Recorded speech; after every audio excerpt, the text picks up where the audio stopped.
Hello and welcome to another edition of the Super Learning Professionals interview series. Today I'm joined by John Pinckard. John is a two-time Tony Award winning Broadway producer, and after working for 20 years in the business, he is now a creative recovery consultant. Welcome, John. Hey, Dominic, it's great to be here. Thank you so much. So John, tell me a bit more about all of these fantastic roles that you had, because it's quite a mouthful. You can explain a bit. Sure. Yeah, for the last 20 years, I lived in New York City, and I sort of worked my way up through the theater food chain. I started out as a lighting designer, and that was a great experience, and still informs a lot of what I do today. And then over time, I began producing to create directing opportunities for myself, because directing had become my ambition. But over time, I quickly realized that producing was really where I was most fulfilled. And so for 15 years, I worked as a producer, and most of the time on Broadway, which is a really amazing experience. Most people don't understand what a producer does. Even in the theater, people don't know what the job really entails.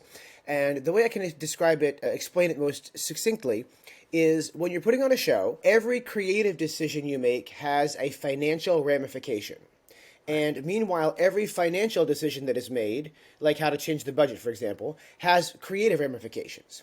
And so managing the interplay of the creative and the financial to get the show up and make it successful, hopefully, that's the job of the producer. It's the fusion of art and commerce, business and creativity.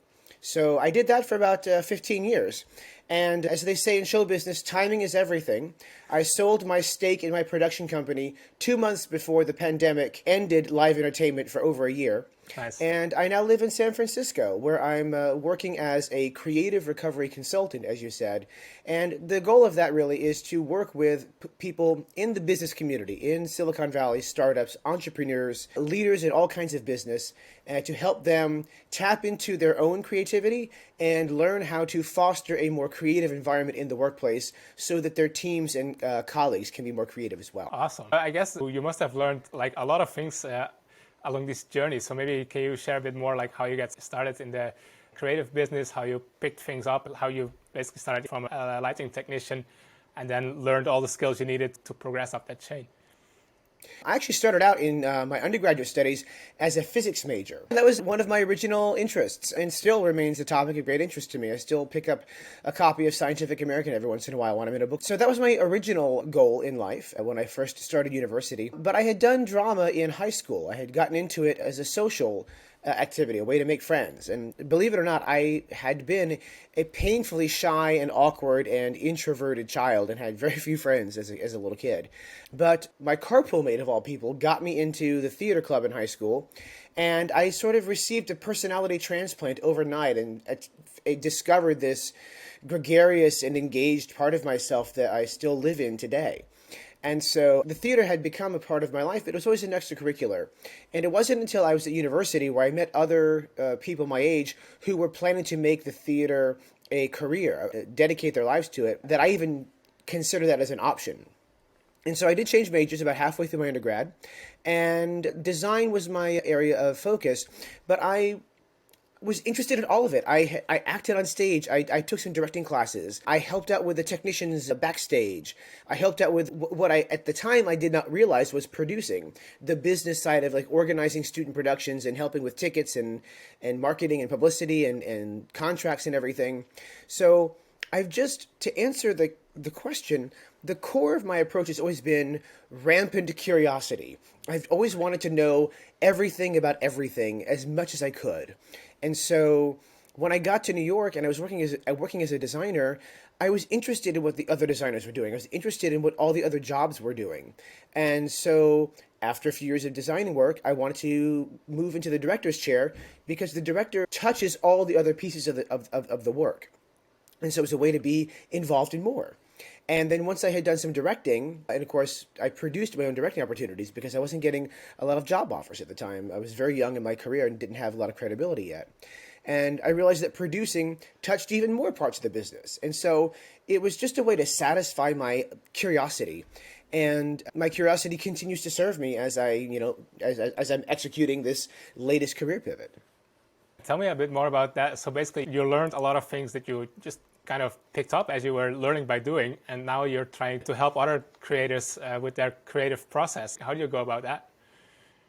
Sure. It's always been on the job training for me. School has always been a passion. I consider myself an academic at heart, but all the most effective learning that I've had has been just here, roll up your sleeves and go do this. No, you did it wrong. Here's how you do it correctly. Okay, now great. Now go repeat what you've just done. So moving into consulting is my latest adventure in learning on the job. Because the producer works in the financial world as well as the creative world, I've had to learn how to code switch. I've had to learn how to speak art to artists and speak business to professionals.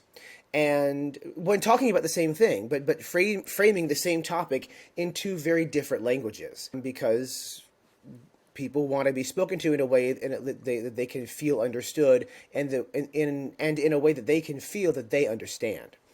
And so I'm trying to apply that skill now to helping bring the mindsets, the insights, and the best practices that I have not just developed myself, but also observed in the artists that I've worked with for the past 20 years, and to bring that insight into the world of business and startup culture in particular out here in San Francisco. Again, using that ability to code switch, that ability to take these insights from a purely creative industry and bring them to a world that maybe does not think about itself as primarily creative, but in my perspective, it really is. Startups are by nature a creative endeavor. They are a founder's creative solution to a problem they have found in the marketplace.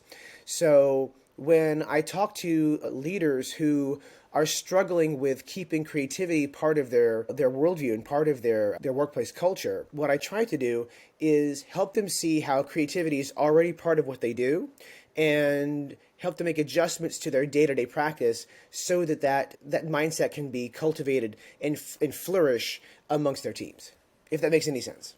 Yeah, I love that. I think it was Stephen Wilkinson who was together on their Course Creator Fellowship with us, who said an entrepreneur is an artist who has chosen business as their medium of expression. I think that matches very well what you said. Absolutely. One of the things I talk about is that creativity is not art.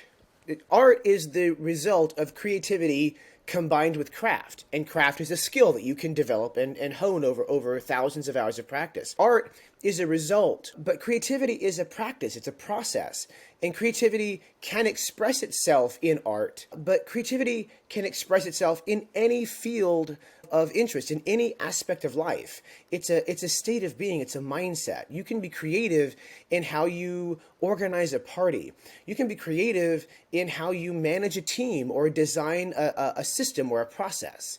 So one of the things that I say often, one of the drums that I like to beat, is that creativity is not just inherently part of every single person on this world, is that it can be part of every facet of your life. One concept that applies there is probably like transfer learning, right? You learn it in one domain and then you apply it in another. A lot of people struggle with that. So it seems to have come quite naturally to you, but how do you then teach others to? Good question. That's a process that I am developing. And every time I talk to a client or a colleague, I build that experience out a little further. What I try to do in my conversations with my clients and with my colleagues is help them make contact with the parts of themselves that are creative and sort of dialogue with those parts of themselves as though they were individual characters, individual entities or personalities with their own worldviews and their own mannerisms and talents and character traits. And when imagining those parts of yourself as individual characters, then over time you can find ways to bring those characters with you from one situation to another. It's a very theatrical approach to living. And so if you find a part of yourself that is a very creative thinker, and I find that everybody has that part of themselves somewhere, even if they don't have a lot of access to it at the beginning, you learn to access that part of yourself no matter what the situation is. And so as you begin to develop a more balanced awareness of your talents and a more conscious approach to how you live, then you find that you have more facility to call on those parts of yourselves regardless of the situation. I love that. You have to be more intentional about which part of yourself you need in that particular moment, I guess. And Precisely, yes, absolutely. What are some practices that you have found out help with being intentional about which part of myself I want to access right now? Sure. So there's actually a practice called voice dialogue that I'm trained in and that my mentor is trained in, and that I still work with my mentor, and he helps me train clients as well, where you actually work with a facilitator, a third. It's not therapy, although it can be used in therapy. It can also be used in the theatrical acting process. It's also used in coaching and lots of consulting environments as well. It's got myriad applications, but you really just practice speaking as different parts of yourself. And it may sound a little, I don't know, theatrical or performative. And what's amazing about the process, to me at least, is how organic it is that it's one of those things that once the experience is laid out for you and then you are walked through it by a facilitator, it just happens. It's something you really can experience really effortlessly. And so engaging in that voice dialogue process over time, you begin to find that the parts of yourself that are your dominant parts, we call them selves, your dominant selves, in this system of thought, that group of prominent primary selves is sort of referred to as your operating ego. Most people just think about that as my personality. That's who I am. And what voice dialogue enables you to discover is that those are your primary parts, but there are so many other parts of you that you don't work with very often. And so it's just a question of practice, of getting to know these other parts of yourselves in the voice dialogue process. And then once you've done that, what we find is that once you establish access to those parts of yourself, then you have access to those parts of yourself as you continue to live your life. And so it's a question of consciousness raising, actually. I talk about people having access to the various parts of themselves the way a symphony conductor plays an orchestra. And while there are dozens and dozens of instruments out there, most people are only playing with a string quartet. And one of the goals of this process is to make you aware of the other instruments out there and give you facility in reaching out to them and calling on them. And so, whereas most people just react without consciousness from these primary selves, people who have done this work begin to have the ability to choose how to react based on calling on parts of these selves in varying degrees. And so when you apply that to creativity, you find that you can access parts of yourself that are creative. You can access parts of yourself that, for example, can facilitate a collaborative process, a collaborative conversation. You are more able to set priorities. You are more able to balance conflict and diffuse difficult situations because you're not reacting, you're not triggered. You're just making conscious choices from moment to moment. To tie that back a bit into the learning process, so those different characters that we can play with and that we have inside of us, are those static or do they evolve and learn over time as well? We find that they're pretty static, actually. I don't want to say they're frozen in time necessarily, because that implies a sort of stasis, or that I don't mean to imply. But these very selves, as we call them again, come into being at various points in our lives, mostly in our childhood and early adulthood, and they emerge as a protective measure, because the original part of ourselves, we come into this world as a vulnerable child. And so that vulnerable child needs protection. And so these selves emerge to protect it. And so, but they stay with us. They never go away. But they are created in these moments of need. And so they continue to protect us from versions of that moment of need. And so that's why they can be problematic at times, because they'll react to new situations that remind them of the situation that created them that may not be what's actually called for. This new situation may actually be different, even though it feels like an old situation. This is what people mean when they talk about being triggered. Right. That self is reacting to something that it remembers. And so you don't try to change these parts of yourself. You don't try to get rid of them. You don't say to a particular part of yourself, well, this is no longer serving me, so I have to get rid of it. I have to banish it. that's actually a recipe for disaster, because when you try and get rid of something, when you try and disown a part of yourself, when you exile it from your consciousness, it just starts to get upset, and it starts to build in power. It's like when you hold an inflated ball underwater, like Yeah. the further down you try and push it, the more aggressively it tries to come back up. Parts of yourself are very much the same way. And so what this work is about is acknowledging and coming to awareness that these parts of you exist and they have a purpose. And even if they're trying to accomplish protection, if they're doing it in an unhelpful way, your ability to be a conscious person and say, this feels like an old thing, but it's a new thing, and I'm not going to react to it the way I used to react to this old thing. I'm not going to be... That is a huge part of the work. And so, again, applying this to creativity, you begin to see moments for the totality of what they are, and not in context of the story that you bring to them. You can experience what's going on in your life in real time and be informed by the things that it reminds you of, and be informed by your experiences and your knowledge and your insight, but still come to it new. Still come to it with a sense of curiosity and interest, so that you can meet the moment where it is and also continue to grow as a person. That's a really interesting approach. You mentioned a few things which I found interesting, like mentoring, facilitation, and then like those different personalities and how they are created. So how do those elements help you learn new skills and basically follow your curiosity, as you described? What a great question. It's such a great question that I'm not sure I have a great answer for it. Curiosity is one of my primary selves. It's something that has always been part of my day-to-day experience. And so I think the best thing I can say to that is that, a key part of my work has been, as you say, facilitating other people's processes. I learned early in my life that one of the talents that I am lucky enough to have been given is the ability to ask questions that are useful and that are helpful. And I approach most situations from a question standpoint, either for myself in terms of my curiosity, what is this about, but also when working with somebody else, when talking to an artist, for example. A big part of a producer's job is developing new work with authors. And you can, but it's not useful.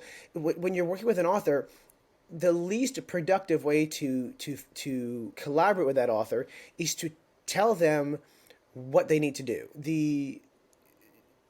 I have found the most effective thing to do is to ask them questions that lead them to realizing what they need to do. Framing is such an important topic in the world in terms of how you frame a question, how you frame a situation. The same situation can be read a dozen different ways depending on what frame of reference you bring to it. It's actually something you learn in physics. When you're on a speeding train and you look out the window at the countryside, from your frame of reference, the countryside's moving that way. But from the countryside's frame of reference, the train's moving that way. Both are true, but they seem like they contradict each other. It's just a question of frame of reference. And similarly with the creative process, with a personal growth process, developing and bringing to mind a productive and expansive and useful frame of reference is a critical issue. And so I like to approach any situation from the perspective of asking questions to first determine what the other person's frame of reference is, and then perhaps offer them questions that will lead them to making changes in their frame of reference that will give them more insight, bigger perspective, more ability to make decisions that will lead them where they want to go. What would be that more creative success, a different workplace culture, pick your application. I love that you mentioned asking questions. That's such an underrated and valuable skill. So what have you learned about asking questions, or what process have you established to ask better questions? Oh gosh, I feel like that's an everyday process. I feel like I get better at asking questions every day. And one of the real joys of my life, particularly in recent years, is that I've recently become very good friends with a few people who are some of the best question askers I've ever met. And so I have some best friends who really level up my game there.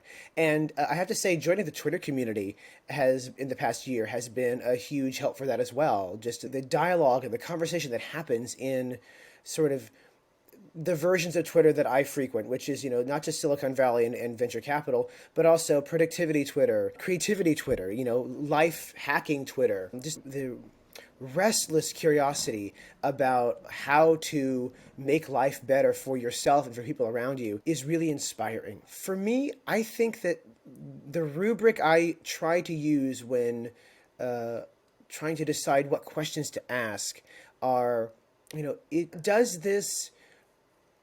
Well, first of all, I have to check myself and my own frame of reference and make sure that if I am asking a leading question, that I'm doing so on purpose. I want to be very conscious and selective about when I share my point of view and when I share my frame of reference with my client, my colleague, my artist, whatever. I try to initially frame questions that help me understand where they're coming from, not where I want them to go. I may eventually get to asking questions that try to lead them in a particular direction, but I don't feel that you can do that effectively until you really understand where the other person is. You have to meet them where they are. And so if you don't take the time to find out where they are, then you're already 2 steps behind, and you're playing with it one hand tied behind your back. So I like to ask questions in a collaborative process. An example of one of my favorite opening questions is, how do we define success for this conversation? What is your goal for this dialogue? How will we know that at the end of this conversation, we have succeeded in what we set out to do?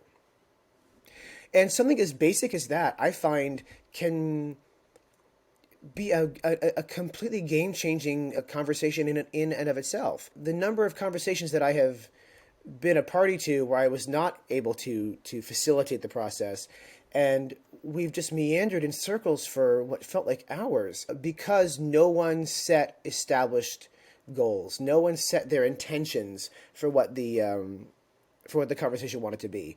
And that's a big word for me as well, intention. I talk a lot about living with intention.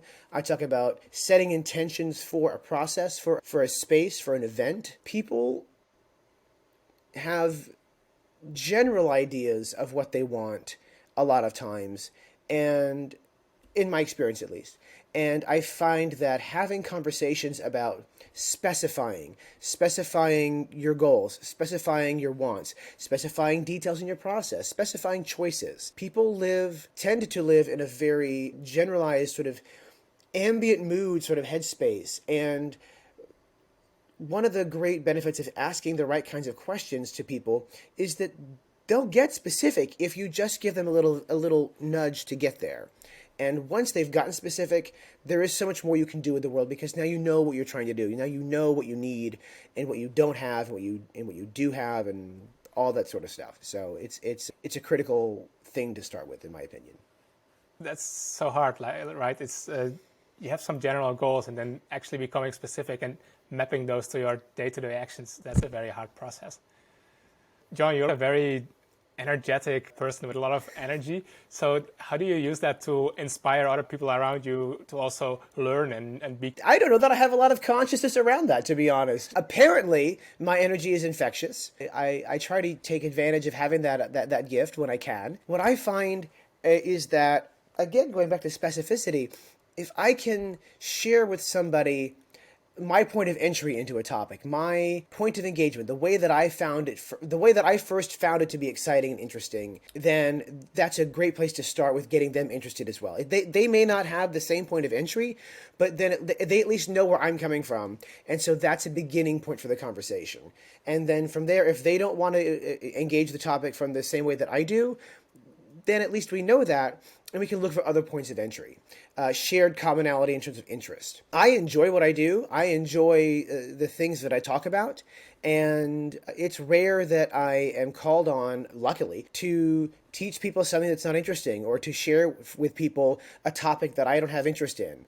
And so, yeah, just being authentically engaged yourself, that people respond to that. People react to that. The parts of you that are dynamic and engaged and interested, when you bring them to the fore, that will call on the parts of your clients, the parts of your colleagues that are also excited and interesting and engaged.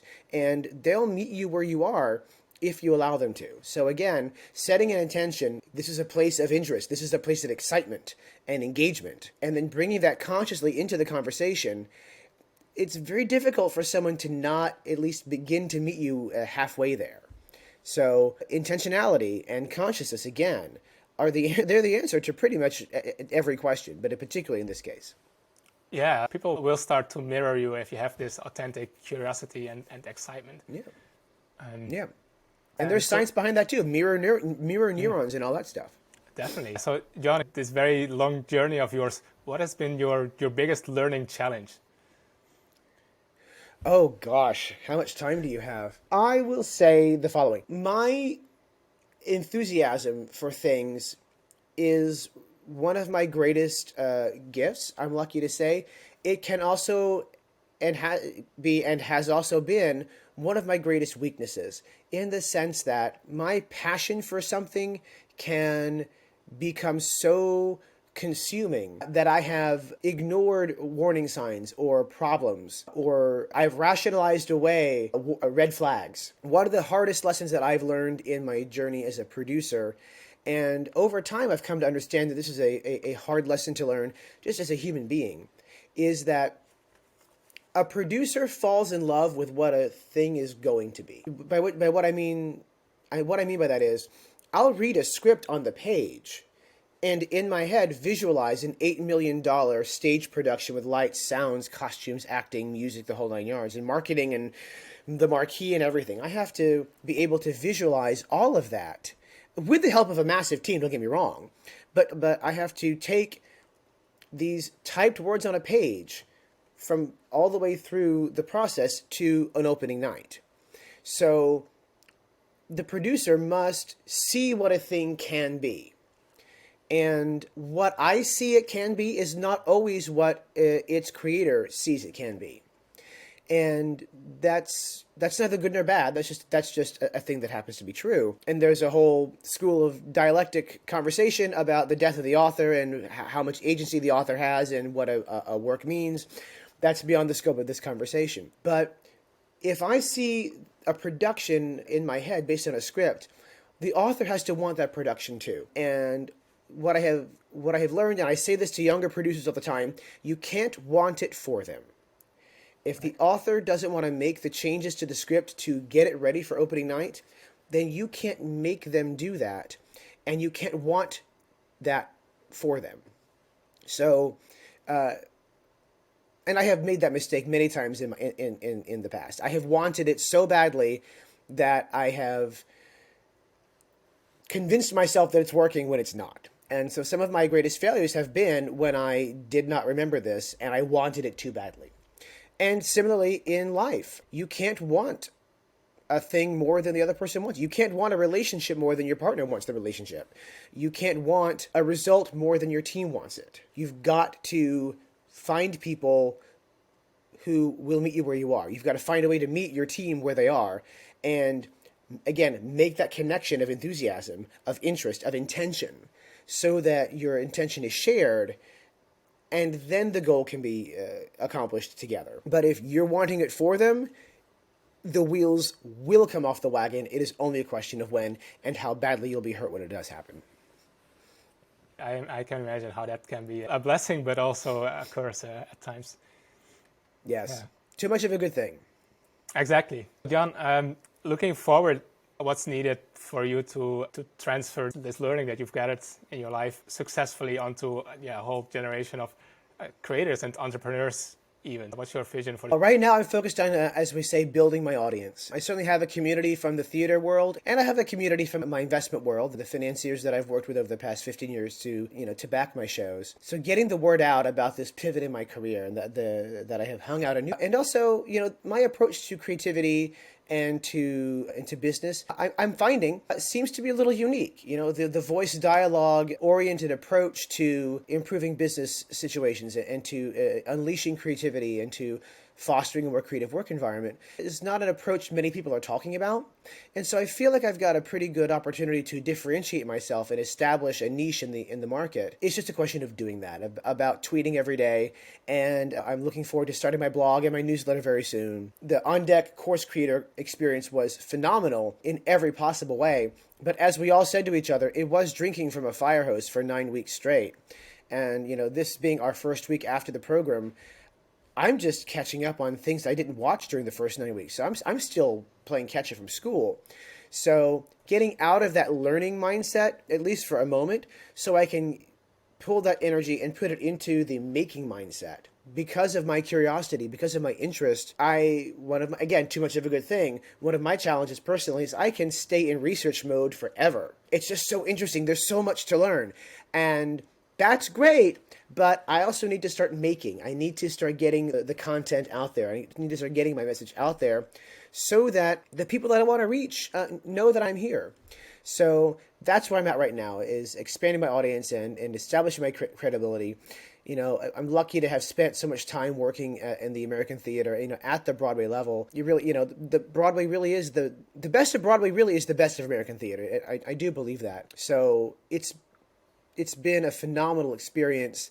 And now, as we say in show business, it's just about marketing the show. So I've got to get the word out. And, that's part of why I'm so delighted to be here today. I'm excited to share my message with your audience and see what comes of that.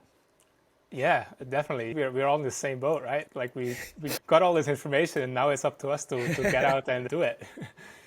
Now for the doing. Here we go. Yeah, I love that. Thanks, John, so much for the interview. So one question I always ask is, who would you like to see next on this interview series?